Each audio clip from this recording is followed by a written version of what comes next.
খ্রিস্টপূর্ব 1100 শতাব্দে ব্যাবেল নামক দেশের দক্ষিণে ফাদ্দান আরাম নামক এক শহর ছিল।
হে মহান ইস্তার, হে সকল প্রভুর মাতা, হে আমাদের দয়ালু প্রভু, আমাদের জন্মদানকারী মঙ্গলদাতা প্রভু, এই অবুঝ শিশুটিকে আরোগ্য দান করুন আর তার মা জননীকে আনন্দিত করুন।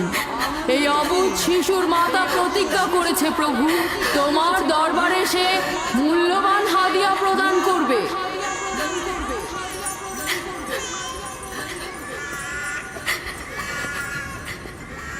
আমি মহান ইস্তারের কাছে প্রার্থনা করেছি যেন তিনি তোমার সন্তানকে জীবিত রাখেন। তুমি এখন তোমার সন্তানকে নিয়ে যেতে পারো।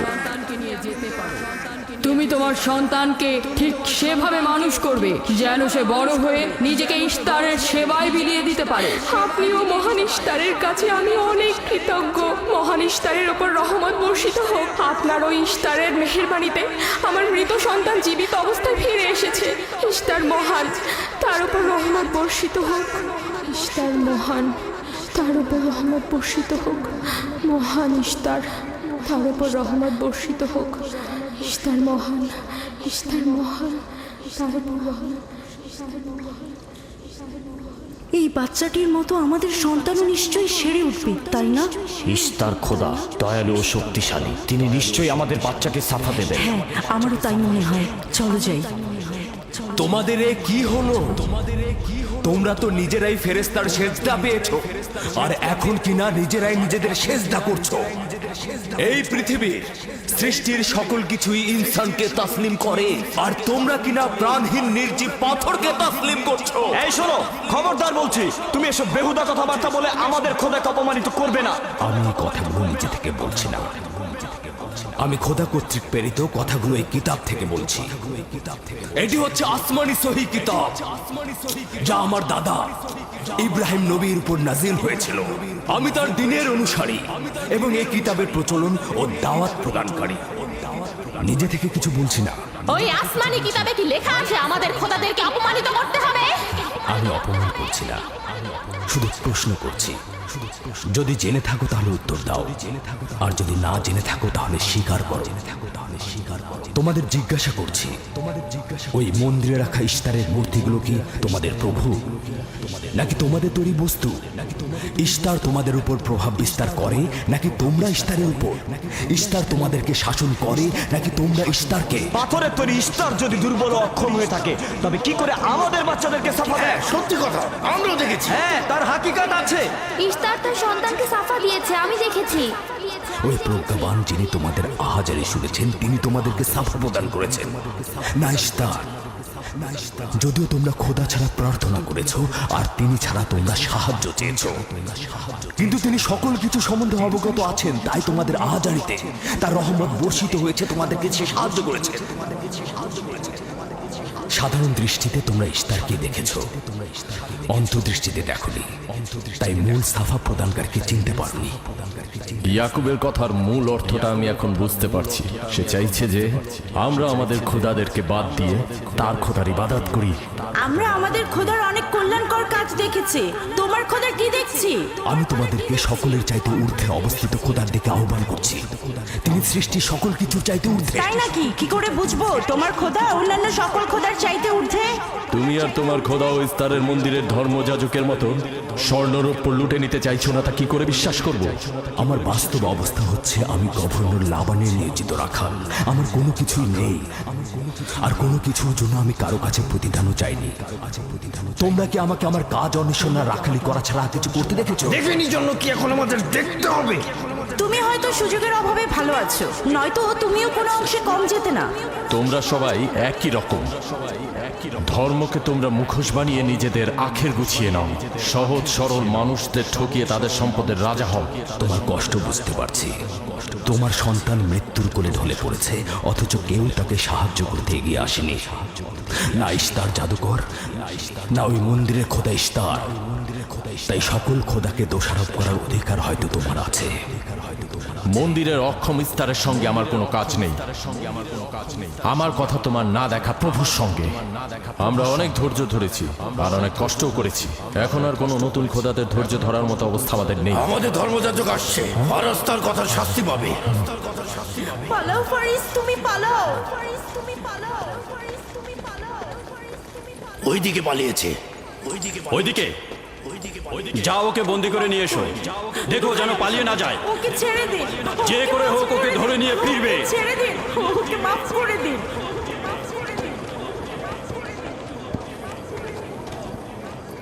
যদি শুধুমাত্র গভর্নরের জামাতা না হতে, তাহলে আমি জানি তোমাকে কিভাবে শায়েস্তা করতে হয়।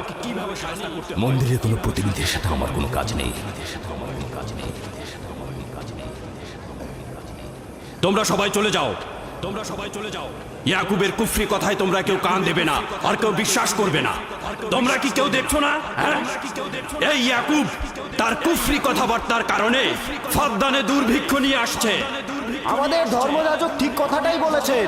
ইস্তারের অভিশাপে বালা মুসিবত আসার পূর্বেই চলো চলো আমরা এখান থেকে চলে যাই।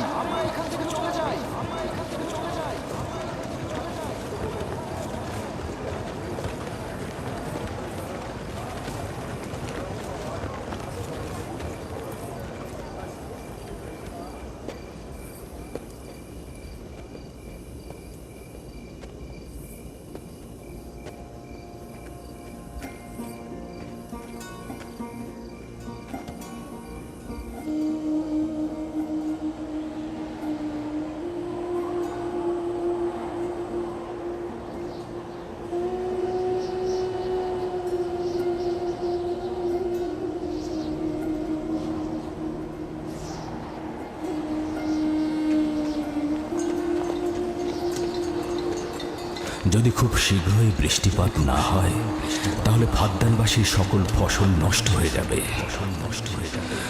আশা করছি মহান খোদা অতি দ্রুতই বৃষ্টিপাত প্রদান করবেন। ওখানে কি হচ্ছে বাবা? এটা ফাদ্দানবাসীর প্রাচীন রীতিনীতি।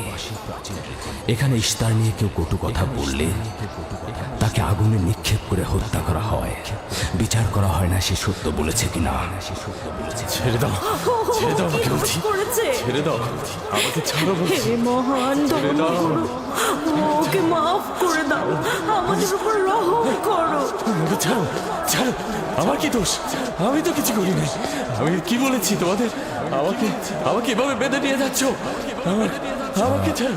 শোনো, তুমি এখানে ভেড়ার পালগুলো দেখে রাখো, আমি একটু আসছি। ছাড়ো, ছাড়ো, ছাড়ো আমাকে। এই, ছেড়ে দাও, ছেড়ে দাও, ছেড়ে দাও। এই, তোমরা নির্মমতা করছো। তোমরা আমার উপর নির্মমতা করছো। আমাদের রহম করো। ছেড়ে দাও, ছেড়ে দাও। এই, আমার কি দোষ? আমার কি দোষ? আমাকে ছাড়ো, ছেড়ে দাও। এই, তোমরা আমার উপর অবিচার করছো। ওই যে দেখো, ইয়াকুব রাখাল, গভর্নর লাবানের জামাতা। ঠিক করছো না। আমাদের উপর দয়া করুন, আমাদের উপর রহম করুন। কাফের শাস্তি একটাই, সাবধানবাসী, তোমরা দেখে রাখো, তোমরা অবশ্যই শাস্তি পাওয়া উচিত। একদম ঠিক না, আমার উপর অবিচার হচ্ছে। আমি কিন্তু আমাকে এভাবে অমানবিক ভাবে পড়ানো হচ্ছে। এটা তোমরা সহ্য করো না, তোমরা জেগে ওঠো। আমাকে বাঁচাও, বাঁচাও ফাদ্দানবাসী, আমাকে বাঁচাও ফাদ্দানবাসী। আমি বলছি আমি কোনো অন্যায় করিনি। অভিযুক্ত ফারাজ ইস্তারের শত্রু ও পাথর দিয়ে ইস্তারকে আক্রমণ করতে চেয়েছে এবং আমাদের খোদাকে অসমর্থ ও নালায়েক বলে আখ্যায়িত করেছে। ফদ্দান শহরের প্রাচীন রীতিনীতি অনুযায়ী যে আমাদের খোদা ইস্তারকে অবমাননা করবে তাকে অবশ্যই আগুনে নিক্ষেপ করে হত্যা করা হবে। ফাদ্দানবাসী, তোমরা কি এরকম চুপ করে পাথরের মতো আমাকে দেখে যাবে? তোমরা কি কিছুই বলবে না? আমাকে এরকম অমানবিক ভাবে অত্যাচার করে পোড়াতে যাচ্ছে এই লোকজন। তোমরা কি কিছুই বলবে না? তোমরা কি নিশ্চুপ হয়ে সারা জীবন দেখে যাবে? ফাদ্দানবাসী, রক্ষা করো আমাকে, কেউ তো এগো। একদিন আমার মতো তোমাদেরকেও এভাবে পুড়িয়ে ফেলবে ওরা। তোমরা চুপ করে থেকো না, তোমরা এভাবে আমাকে মেরো না। আমার প্রাণ ভিক্ষা দাও, আমাকে এভাবে মেরো না। বেহুদা কান্নাকাটি করো না, হয়তো রক্তের মূল্য পরিশোধ করো, নয়তো আগুনে পুড়বার জন্য প্রস্তুত হও। তাকে আগুনে ফেলো না। আমাকে প্রাণ ভিক্ষা দাও, ওকে ছেড়ে দাও। হে ফাদ্দানের জনগণ, আমাকে মেরো না। আমি একটা কথা জানতে চাই, তার রক্তের মূল্য কত? মূল্য কি তুমি পরিশোধ করবে? না, ও নিজেই তো ইস্তারের শত্রু।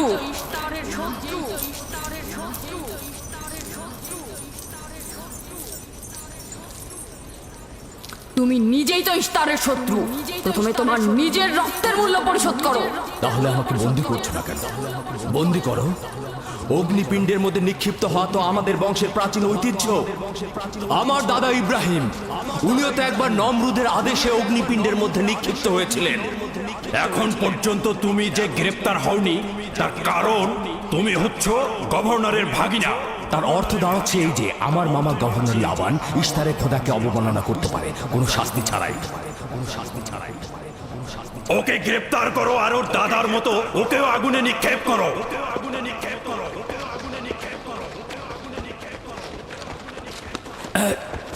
ছেড়ে দাও, আমার প্রশ্নের উত্তর দাও। ছেড়ে দাও আমাকে। এই, এখানে কি হচ্ছে এসব?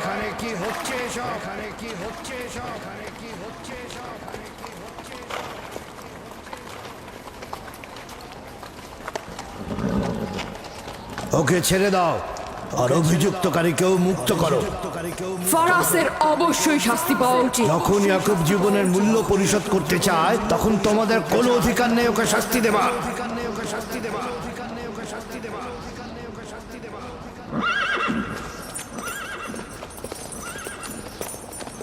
তাকে মুক্ত করে দিন, তাকে মুক্ত করে দিন, তাকে মুক্ত করে দিন, তাকে মুক্ত করে দিন, তাকে মুক্ত। ইয়াকুব, তুমি অবশ্যই ফারাসের জীবনের মূল্য স্বরূপ 500 দিনার পরিশোধ করবে। হ্যাঁ, কোনো সমস্যা নেই, আমি এই অর্থ পরিশোধ করব।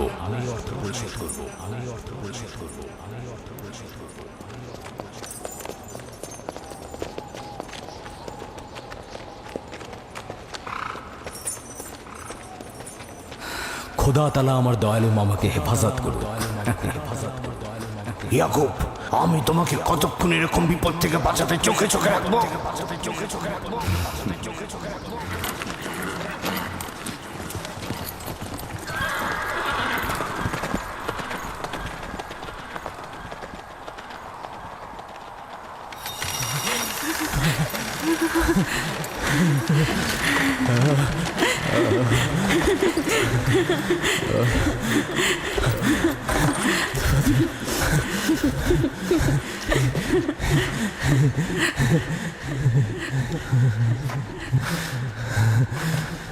আপনি মহান, আমরা কৃতজ্ঞ, আমরা অনেক কৃতজ্ঞ আপনার কাছে। আমার জীবনের মূল্য স্বরূপ যে অর্থ আপনি প্রদান করবেন তার বিনিময়ে সারা জীবন আমি আপনার কৃতদাস হয়ে থাকবো। আপনি মহান, আপনি মহান। আপনি ফারাজকে মৃত্যুর হাত থেকে বাঁচিয়েছেন, আপনি আমাদের নতুন জীবন দিয়েছেন। হয়েছে হয়েছে, এবার এসো এসো।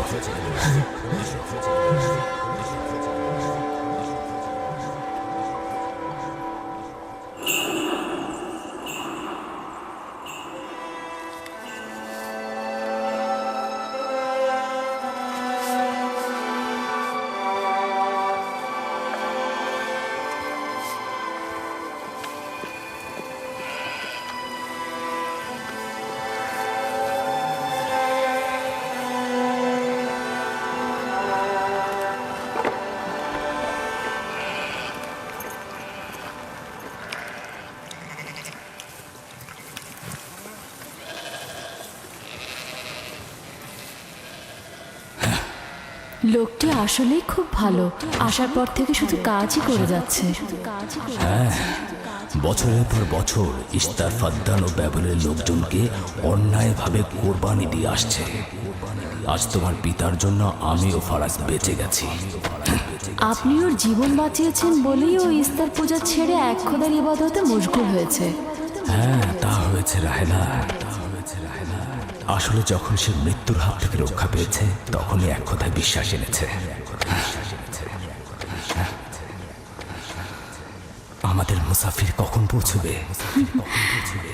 খুব শীঘ্রই হে খোদার নবী, বেশি দিন বাকি নেই। বছরের পর বছর তোমার সন্তানের প্রতীক্ষায় রয়েছি। যদি খোদা চায় তো খুব শীঘ্রই এই প্রতীক্ষার অবসান ঘটবে।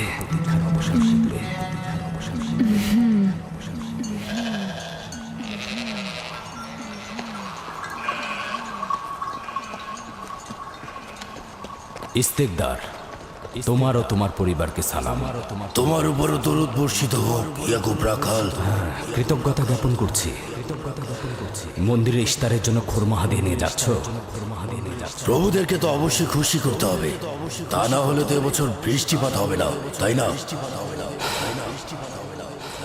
আমার কিন্তু মনে হয় মন্দিরের ইস্তারে চাইতে তোমাদের বেশি দরকার ওই খোরমা।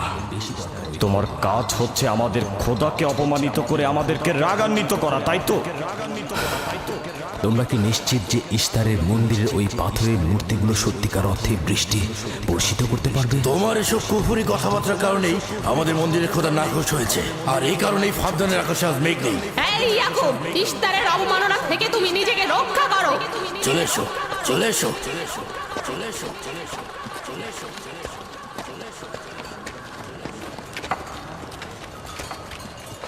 এটা তোমাদের কেমন বিবেচনা? তোমরা শক্তিশালী ও দয়ালু এক খোদাকে রেখে নির্জীব পাথরের উপাসনা করছো। কেন তোমরা বিষাদগ্রস্ত জমিনে নিজেদের আত্মাকে এক খোদার ইমানের নূরে আলোকিত করছো না?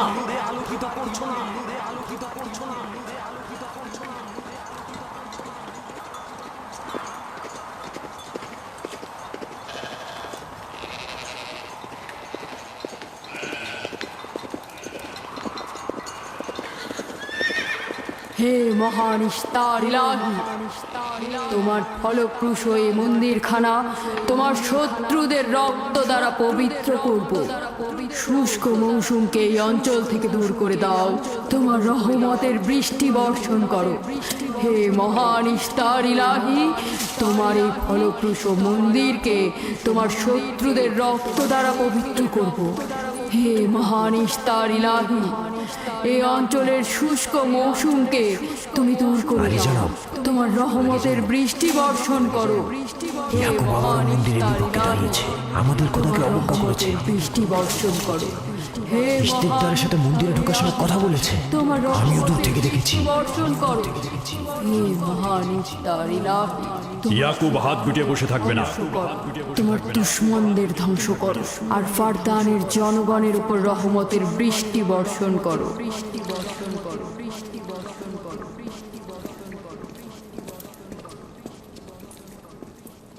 আবারও ইয়াকুব আবারও শুরু করেছে। আশা করছি ওর উপর এবার খোদার লানত বর্ষিত হবে। এখন আমাদের কি করা উচিত? লাবানকে এখানে ডাকো, তার সাথেই সমাধান করব। যত তাড়াতাড়ি সম্ভব লাবানকে আমন্ত্রণ করো।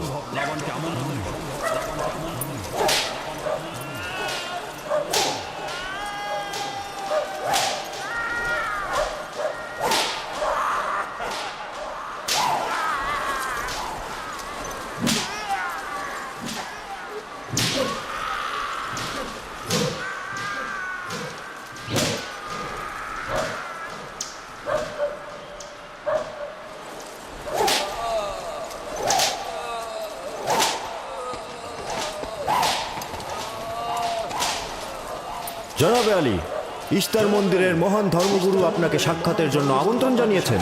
গুরুত্বপূর্ণ কিছু? হ্যাঁ জনাবে আলী। হ্যাঁ, এবার বন্ধ করো।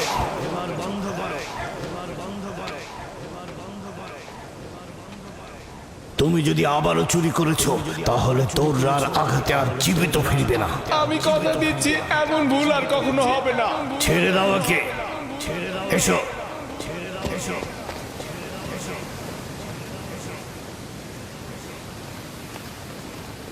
প্রকৃতপক্ষে বিষয়টা আসলে আপনার জামাতা ইয়াকুবকে নিয়ে। ইয়াকুবের আমলনামা তার নিজের সঙ্গে সম্পৃক্ত। আমি উত্তরদাতা নই। না, ঠিক আছে, কিন্তু ইয়াকুব তো ইস্তারকে অবজ্ঞা করে। এটা ধর্মগুরুদের কর্তব্য তার প্রশ্নের উত্তর দেওয়া। আর যদি উত্তর দিতে সক্ষম না হও তাহলে কেন আমার শরণাপন্ন হও?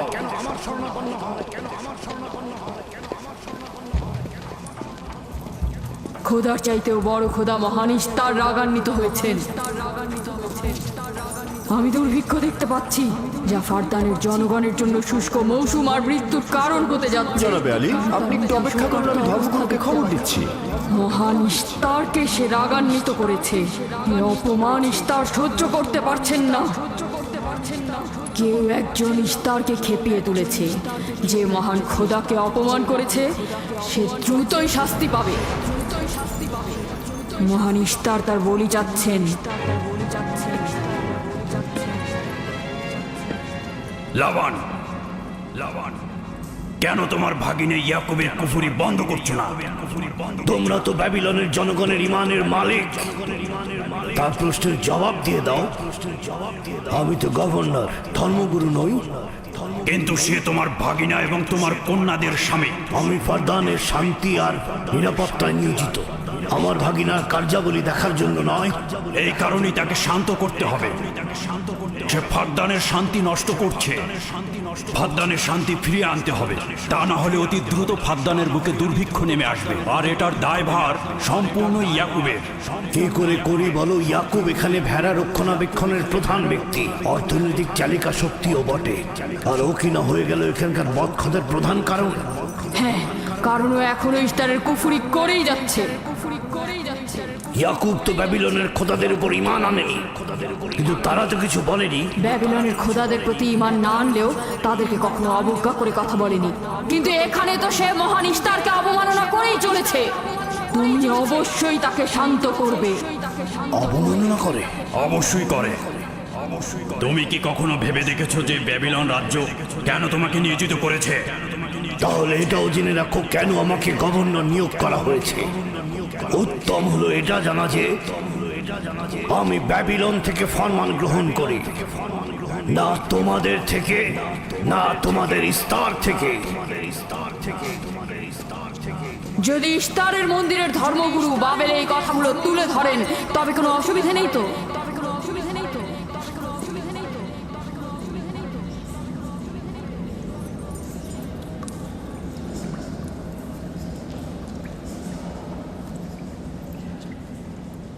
ঠিক আছে, আমি ইয়াকুবের সঙ্গে কথা বলছি। ইয়াকুবকে বলে দেবেন, আর কখনো যদি আমার পরিবারের সাথে ইস্তার নিয়ে কোনো কটু কথা বলে তাহলে তাকে আগুনে নিক্ষেপ করা হবে। কুকুরের ছানা তার বাবা মার কাছে ঘেউ ঘেউ শেখার আগে নেকড়ের কাছে ছিন্ন ভিন্ন হয়ে যায়। তোমার নিজের জবানের হেফাজত করো। এবারের মতো ক্ষমা করে দিচ্ছি, পরের বার কিন্তু করব না।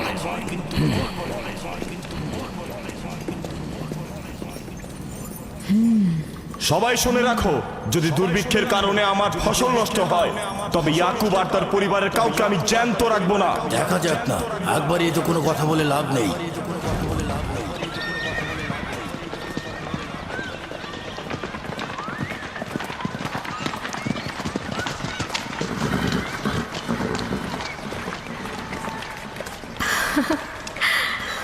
আব্বাজান এসেছেন, আব্বাজান এসেছেন, আব্বাজান এসেছেন।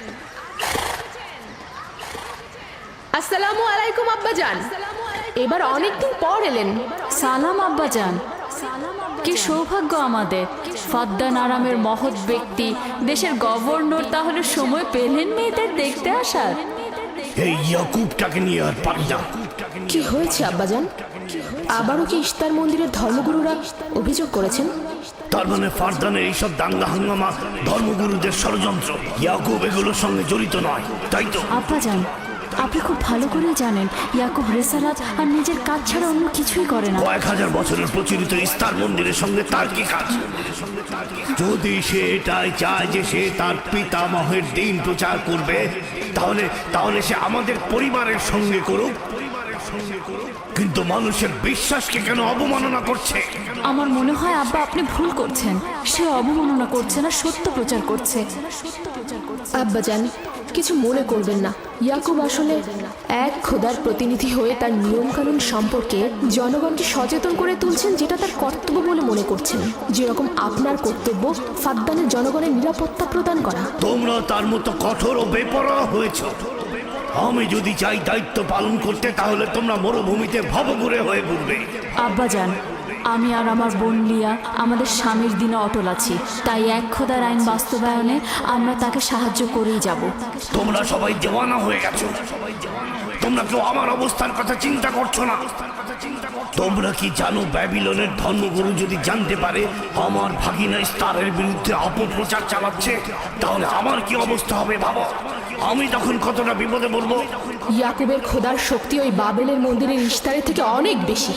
আব্বাজান, আমাদের উচিত হচ্ছে আমাদের নিজেদের খোদাকে ভয় করা, ওই পাথরের খোদাকে নয়। আমার না তার খোদার সঙ্গে কোনো কাজ রয়েছে, না এদের খোদা। শুধু বলবো ইয়াকুবের কোনো অধিকার নেই ফাদ্দানের লোকের কাছে আমার অবস্থান নড়বড় করে দেয়া। কি হয়েছে রাহেলা? রাহেলা? রাহেলা? কি হয়েছে রাহেলা?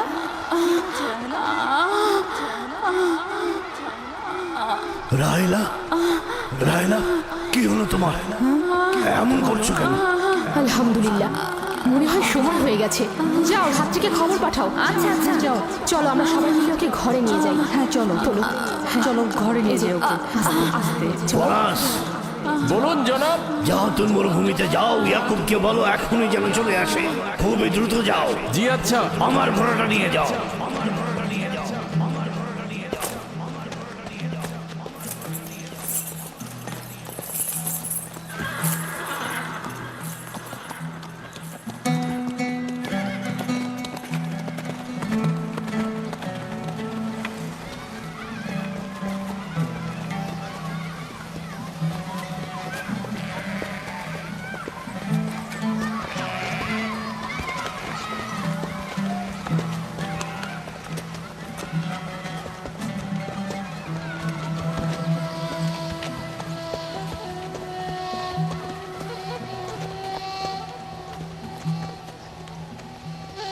রাখালেরা চতুষ্পদী প্রাণীগুলোকে হেদায়েত করে, আর নবুয়াত ইনসানদের হেদায়েত করে থাকে।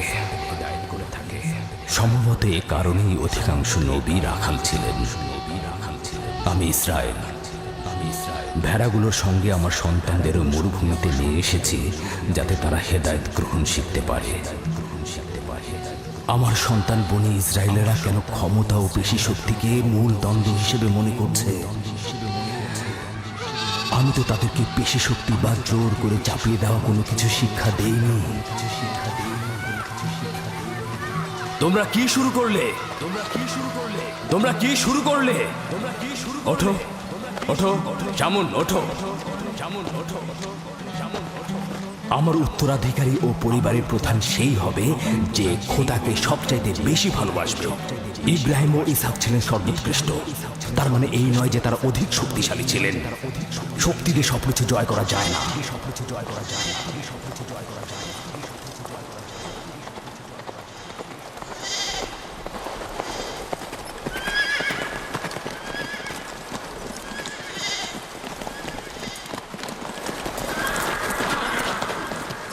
কি হয়েছে ফারাজ?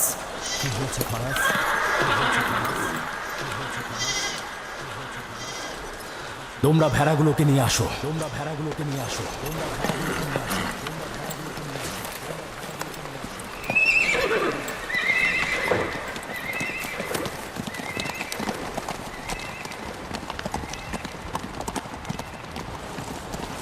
কিছু কি হয়েছে? আব্বাজান কোথায় গেলেন? কিছুই না, ভেড়াগুলোকে একত্রিত করো, আমরা ফিরে যাব।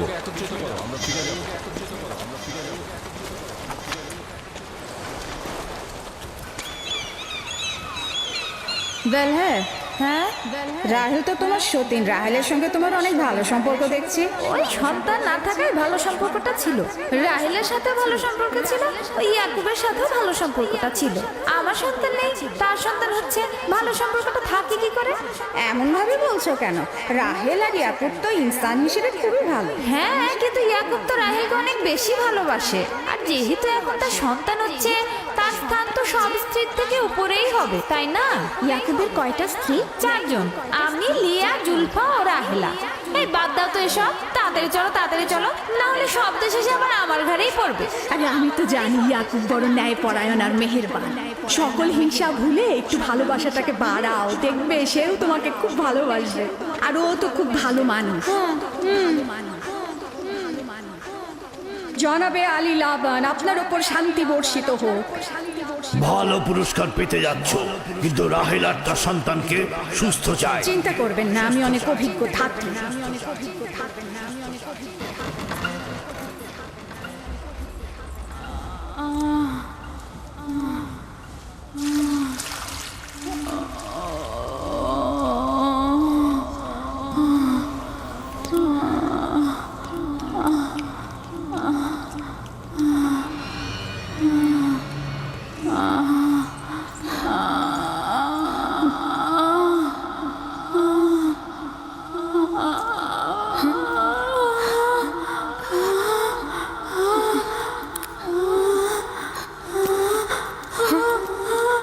চিন্তা করো না, সব ঠিক হয়ে যাবে। খোদা মহান।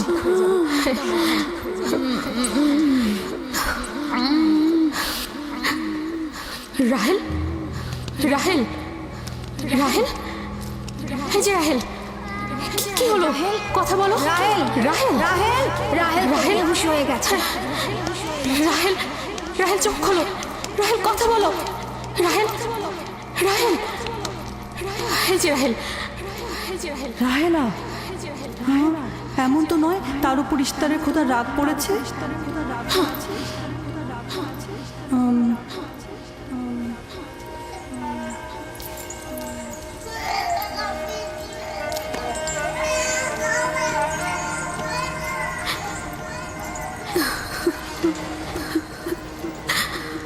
ওকে রাখো।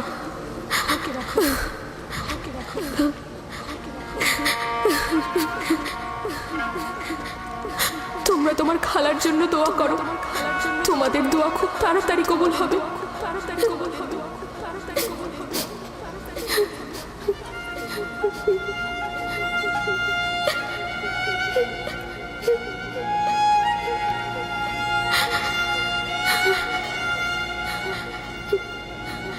তোমরা কাজ করছো না কেন?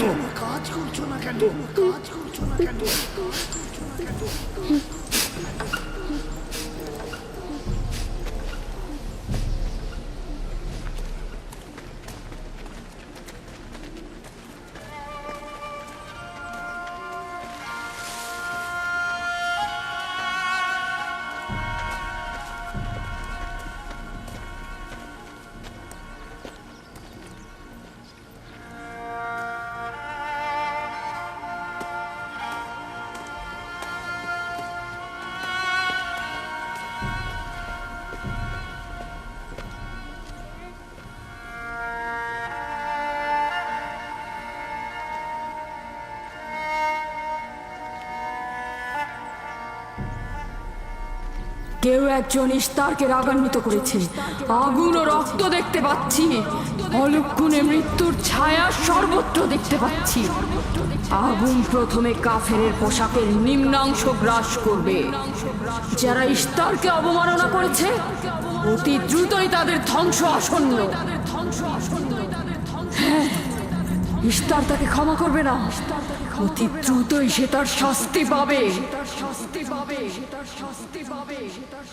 আমার মনে হয় ওরা ইস্তারের অভিশাপের ফল ভোগ করছে। ইয়াকুব তো সব সময় ইস্তারকে অবজ্ঞা করে কথা বলে। হ্যাঁ, ইস্তার বলেছিল কুফরিকারী কাফের তার রোশনাও থেকে রক্ষা পাবে না। ইয়াকুব তো ইস্তার আর তার খোদাকে নিয়ে কত বেহুদা কথা বলেছে, মনে হচ্ছে তারই ফল ভোগ করছে।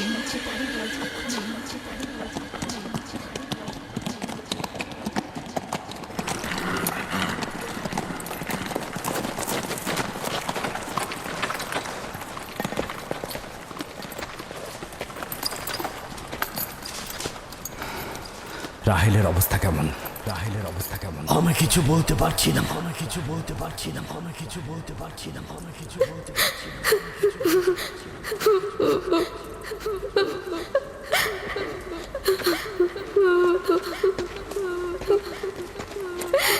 কিছু একটা করুন, রাহেলের অবস্থা খুবই খারাপ। শান্ত হও, শান্ত হও।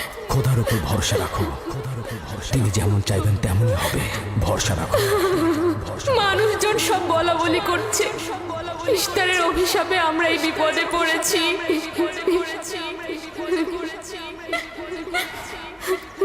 খুব ভালো, খুব ভালো। এবার দেখা যাক রাহেল ও তার সন্তানের খোদা সবচাইতে বেশি শক্তিশালী নাকি ওই ইস্তারের খোদা। খোদা রহম করো। তোমরা রাহেলের দিকে লক্ষ্য রেখো, আমি একটু আসছি। কোথায় যাচ্ছেন? আমাদের এই অবস্থায় ফেলে যাবেন না। শান্ত থাকো, আমার একাকিত্বের প্রয়োজন। তুমি খোদার সঙ্গে যা করার করো, আমি হাত পা গুটিয়ে বসে থাকতে পারবো না। আমি অবশ্যই হেকিমি চিকিৎসার ব্যবস্থা করব। আমি চিকিৎসকের নিকটে যাচ্ছি, প্রকৃত চিকিৎসক, প্রকৃত চিকিৎসক, প্রকৃত চিকিৎসক।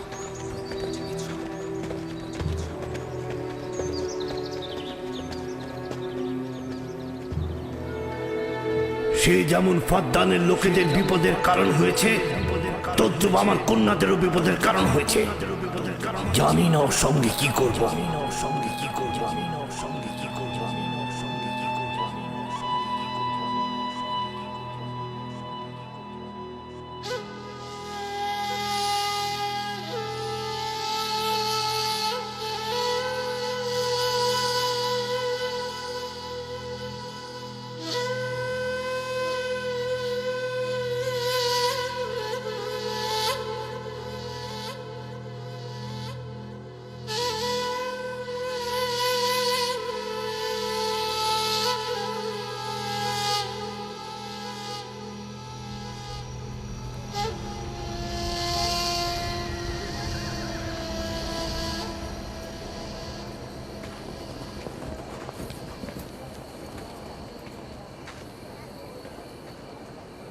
কেন যে ইস্তার মাতাকে ডেকে আনছে না, সে তো সবচেয়ে বড় ধাত্রী।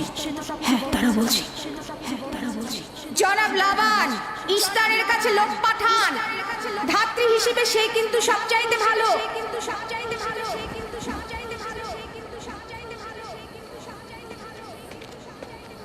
যাও গিয়ে খোঁজ নাও ইস্তার আছে কিনা, যা চাই তাই দেবো। পূর্বে লাবান বলেছে যদি তার কন্যাকে নাজাত দাও, ইয়াকুবকে ফাত্তান থেকে পার করে দেবো, আর তার পাপ থেকে ইস্তার মন্দিরকে রক্ষা করবো। যা মন্দিরকে রক্ষা করবো, যা মন্দিরকে রক্ষা করবো, যা মন্দিরকে রক্ষা করবো, যা মন্দিরকে।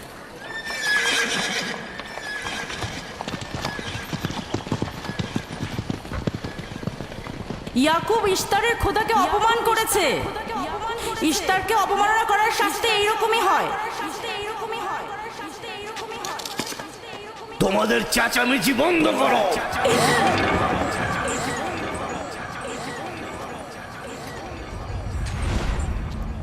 ইয়াকুবকে বলো কেন সে তার খোদার কাছে সাহায্য চাচ্ছে না? আমি যদি তার জায়গায় থাকতাম তবে অবশ্যই এ সময় আমার খোদাকে ভুলে যেতাম না। আমাকে পাঠিয়েছেন জনাব লাবান। তিনি কথা দিয়েছেন তার কন্যাকে যদি নাজাত দিতে পারেন ইয়াকুবকে ফাদ্দান থেকে বের করে দেওয়া হবে। আমার দৃষ্টিতে এটা সর্বোত্তম সময়। ফাদ্দানবাসীকে মহান ইশতারের কুদরত সম্পর্কে জানিয়ে দেবার এবং তার শক্তিমত্তা সম্পর্কে বুঝিয়ে দেবার এটাই উৎকৃষ্ট সময়। যদি রাহেলাকে বাঁচাতে পারো তাহলে তোমাদের উপর ফাদ্দানবাসীর ঈমান বৃদ্ধি পাবে। এখানে স্বর্ণরৌপ্যের ভান্ডার হবে। রাহেলের মৃত্যুও একই পরিণাম নিয়ে আসবে। বাদ দাও, মরে যাক। খুব ভালো, যাও এই কথাই গিয়ে বলো। রাহেলের মৃত্যু ইশতারের অভিশাপের ফল। একক খোদার ইবাদত করা এবং ইশতারকে দেখেও না দেখার ভান করা, এমনটাই ফল। যদি এমনটা হতো, রাহেল ও তার সন্তানের মৃত্যুর পর আকাশ থেকে বৃষ্টি বর্ষিত হচ্ছে।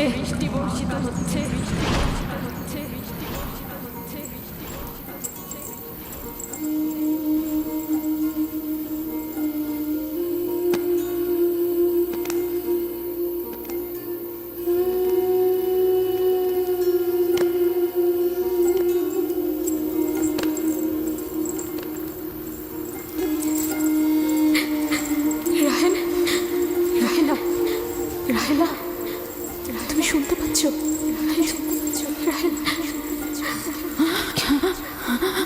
কি করছো এসব?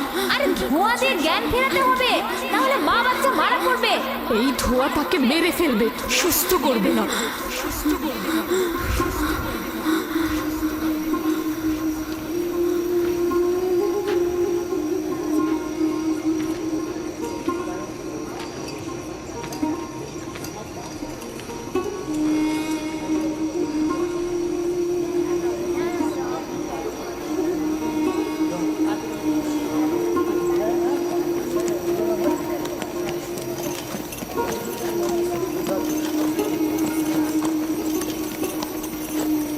ইশতার মাতে আসছেন।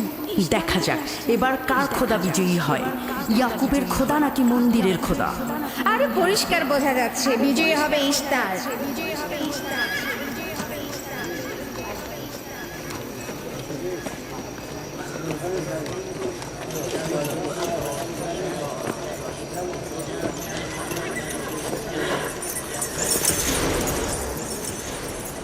লাবান, আমার কথায় কষ্ট পেয়েছো তাই না?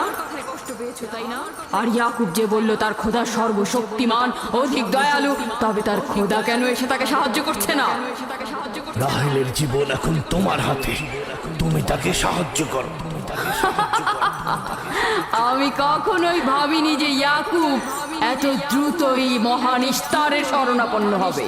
কত অবাক করা বেহুদা ও কাল্পনিক, মিথ্যা আর বাতিল চিন্তার মধ্যে মগ্ন আছো। এই বাতিল চিন্তার সত্যতা একটু পরেই তুমি উপলব্ধি করবে, যখন তোমার স্ত্রী সন্তান মৃত্যুর মুখে পতিত হবে। জীবন ও মৃত্যু সম্পূর্ণ খোদার হাতে, না ইশতারের পাথরের মূর্তির হাতে। আমি ইশতারকে এখানে আসতে বলেছি। রাহেলের অবস্থা খুবই খারাপ। রাহেলের নিজের খোদা ব্যতীত আর কারো খোদার প্রয়োজন নেই। তুমি বের হয়ে যাও, বের হও। ইয়াকুব, আমি এখানে দাঁড়িয়ে আছি। দাঁড়িয়ে আছো কেন? বের হয়ে যাও। তোমার স্ত্রী সন্তান ধ্বংস হবে। মহান ইশতারের ক্রোধে তোমাদের ধ্বংস অনিবার্য। আমার সহধর্মিনী তোমার দয়ায় আসামি যে তোমার বদ দয়ায় ধ্বংস হয়ে যাবে। তুমি বের হয়ে যাও। ফাদ্দানের জনগণ, এই লোক নিজের জন্য কোনো রহম নিয়ে আসেনি এবং সে তোমাদেরও কোনো রহম দিতে পারবে না। সে তোমাদের জন্য যেমন দুর্ভিক্ষ নিয়ে আসছে, তেমনি তার স্ত্রী পুত্রের জন্য মৃত্যু ডেকে নিয়ে আসছে। অতি দ্রুতই তোমরা ইশতারের কুদরত দেখতে পাবে। তোমার কারণে আমার কন্যার জীবন যদি বিপন্ন হয়,